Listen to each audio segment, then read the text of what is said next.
Hey guys, today I'll show you how you can add a WhatsApp shortcut to your Windows 11 desktop. So let's get started.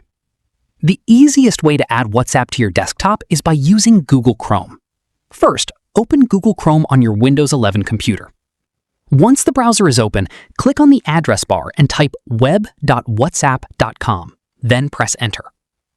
After the WhatsApp web page loads, click on the three dots in the top right corner of Chrome.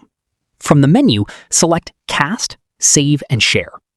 You will then see an option called Install WhatsApp Web. Click on it and then select Install to continue. Chrome will automatically create a desktop app for WhatsApp Web. After the installation is complete, the WhatsApp application will open in its own window, making it feel just like a regular desktop app. You can close the browser tab if you no longer need it. You should now see a WhatsApp shortcut on your desktop. Simply double-click the shortcut whenever you want to open WhatsApp. The first time you launch it, you'll need to scan the QR code using the WhatsApp app on your phone.